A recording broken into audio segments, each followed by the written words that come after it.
Bah, c'est un combat pour le coup. Bon, moi, je vais jouer carte sur table. À chaque fois que je parle d'Aldo, j'ai un petit problème d'objectivité parce que bah, j'adore ce mec, quoi, pour le coup. Et je, ma philosophie, c'est de dire quand on a un biais, euh, quand on a un biais de préférence ou quand on est fan de quelqu'un, il faut l'annoncer tout de suite.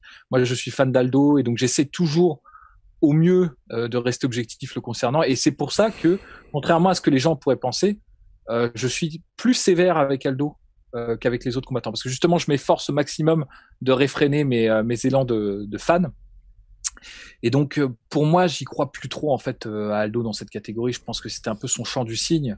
Même s'il m'a fait grave plaisir hein, son combat contre Peter Yan, moi il m'a grave donné de l'émotion. Hein. J'ai surkiffé parce qu'on a revu un Prime Aldo. Bon, c'était contre Yann. Yann, c'est un prodige.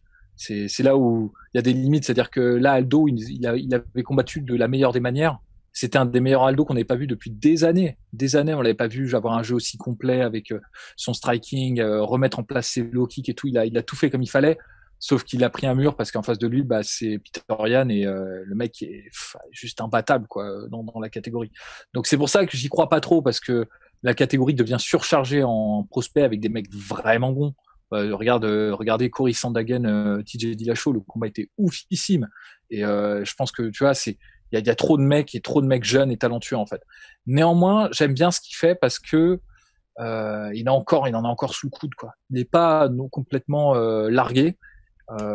Il a un jeu qui est très très complet. Moi, j'ai bien aimé notamment, même si c'était un peu plus du contrôle, mais ce qu'il a fait contre Chito Vera, d'amener au sol et de contrôler Chito Vera et vraiment de prendre le dos et tout ça. Donc c'est peut-être moins excitant pour les gens qui voulaient plus du chaos, plus de la baston, mais en termes de stratégie, c'était très intéressant. En plus d'ailleurs, Chito Vera était totalement démuni par rapport à ça.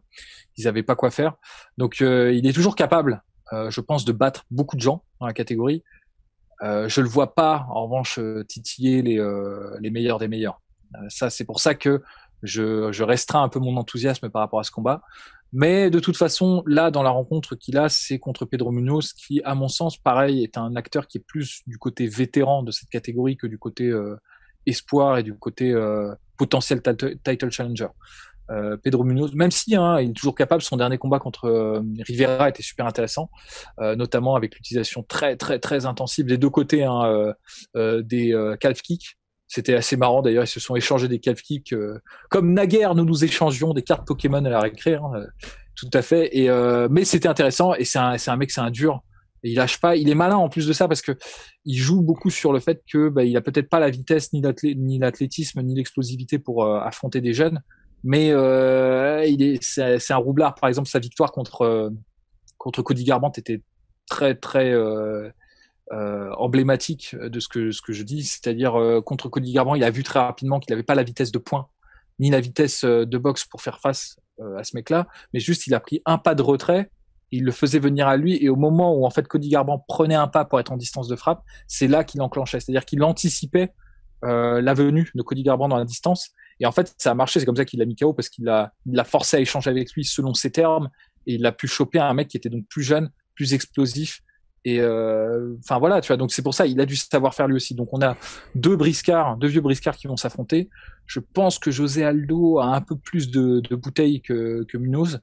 Mais néanmoins, Munoz, avec son jeu de calf kick et tout ça, enfin, il a de quoi sérieusement emmerder Aldo. Si Aldo il va un peu en manière paresseuse, juste en anglaise, il peut se faire dépasser. Si en revanche Aldo nous refait du Aldo qu'il a fait contre Peter Yan ou contre Chito Vera, parce que je trouve que justement l'amener au sol, le contrôle et tout ça, ça peut être très intéressant.